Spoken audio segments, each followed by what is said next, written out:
This is the Ultrahuman Ring Air, and I've been using it non-stop for the past 30 days. And at this point, I feel like I've got a really good idea of what this product has to offer, the pros, the cons, and some unexpected surprises. And there is a lot I would have liked to know before purchasing this ring. So hopefully in this video, I can distill that information down for you to give you a good idea of what it's like to actually own this ring. Before I bought it, I was just having low energy days, day after day, with a hunch that sleep was the cause, but no real data to support that hypothesis. I mean, who would have thought that staying up till 2 a.m. to watch TV and play video games would be bad for my sleep? Like, what? When I first bought this ring, I simply wanted to track my sleep score, but turns out this was only one of the many metrics Ultrahuman provides you to really help you dial in your health. Now, because all the value of this ring really comes from the data displayed on the app, I will be mostly going over the app and the metrics I find most useful. Now, don't worry, at the end of this video, I will also be going over what it's like to have this thing sitting on your finger 24/7. Because trust me, if you're not used to wearing a ring, there's some things you're definitely going to want to know that you probably have not considered.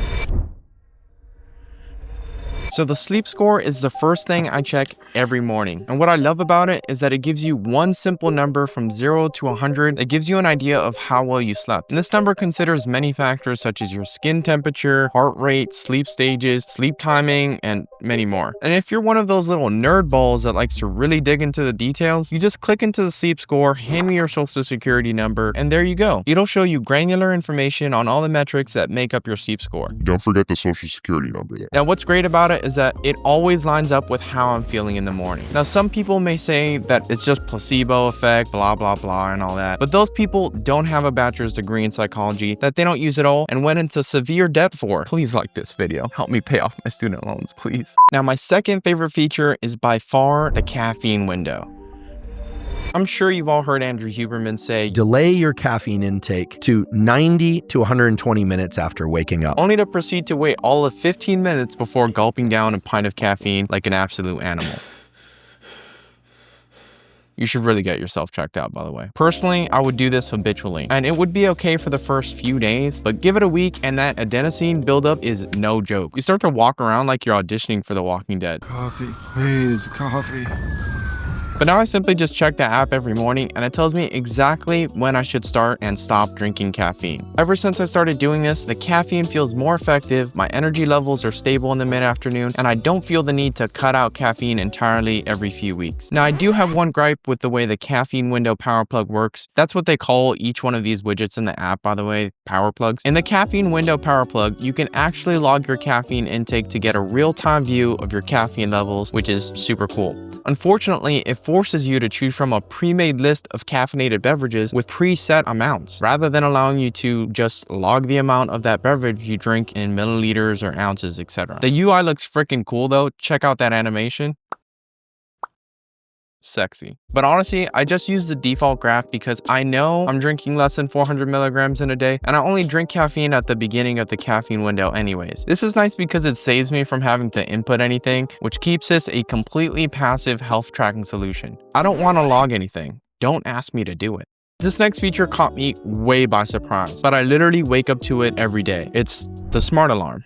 What makes this alarm smart is that it waits for you to be primed to wake up based on your sleep cycle. And then it wakes you up with an alarm that sounds like it's right out of the movie Monster House. Aside from the questionable sound selection, it really does feel like I wake up more energized every single morning. And there is a latest wake up time feature, so you know even if your sleep cycle doesn't line up with your desired wake up time, you'll still wake up on time for work. Personally, I've only used a sleep cycle smart alarm, but you can also set the alarm to wake you up for a number of sleep goals, such as when you achieve a certain sleep score, a certain sleep duration, or even pay off a certain sleep debt, which moves us on to the next power plug. The sleep debt power plug compares the duration of your sleep against the amount of sleep you are supposed to be getting. The difference gives you what they call sleep debt, which basically means how much extra sleep you need to make up for, or how much sleep you can afford to lose based on how long you slept throughout the week. And yes, I am happy to announce that I currently have a negative 2-minute sleep debt. Yeah, your boy is sleeping in tomorrow. But seriously, this is super cool because when paired with the smart alarm, you can quickly make up for lost sleep by setting it to the sleep debt goal. Then it will simply wake you up once you've done your time. Next is a power plug that I knew I wanted to track, but at the same time, I didn't want to track because I knew my score would be complete dog. The movement power plug is simple. It gives you a score from 0 to 100 based on how many steps you've taken throughout the day. Now this one is interesting because every morning it actually starts off at 100 and then slowly goes down throughout the day as you inevitably fail to keep up with your duties as a man. Talking to you, Jared. You know who you are. As someone who spends a lot of time at his desk, I knew I needed to get more movement in my daily routine. I just didn't know exactly how much more I needed. And although my score is still not good by any means, knowing my score has allowed me to make some healthy choices like walking to the gym instead of driving and... No, yeah, that's about it. By the way, my gym is really close to my house, so don't start walking across the highway to get to your gym because some random guy on YouTube says he does it. I can't believe I have to add a disclaimer like that, but I don't trust some of you internet people. Again, I'm talking to you, Jared. You bastard! Now, this next power plug is something that I was surprised that I actually used, but it has been insightful. The Stress Rhythm Power Plug. Again, it gives you a score from 0 to 100 based on how stimulated you are throughout the day. You see in a pattern here? That's what makes this app so powerful, is that it distills all these complicated metrics into one number that you can really focus on to improve that aspect of your health. Super cool. If you click into your stress score, you can see a bar graph that shows you how stimulated you are at every point of the day, ranging from relaxed all the way up to stress. There's also an activity/sympathetic activation category, which just means you're doing some sort of exercise and therefore you're very stimulated. Now, what was shocking to me about the usefulness of the Stress Rhythm Power Plug is that it actually shows you how you are reacting to different things throughout your day. For instance, I found that I become stimulated after drinking coffee. I've also found that sometimes video games make me want to actually kill myself. What? Come on, dude. Now, this next one, to be honest, I don't really use that much, but may be a big priority for some of you. The Circadian Rhythm Power Plug gives you a score from 0 to ha, got you. There's no score for this one. Don't try to predict what I'm gonna say. You don't know me. I could be anywhere. I'm here. Now I'm over here. You don't know. So this power plug breaks your day up into phases based on when you should be exposed to light to either delay or advance your bedtime. Now, I had never heard of these concepts before getting the ring, so I'll go over them with you here so you'll be prepared in case you decide to get one for yourself. So the first stage is the circadian dead zone. This phase typically spans from 9 a.m. to 8 p.m. and is the time of the day where light exposure does not affect your sleep whatsoever. Soak it up.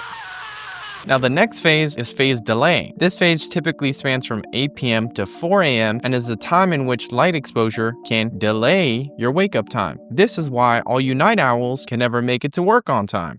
Oh, look. Another glorious morning.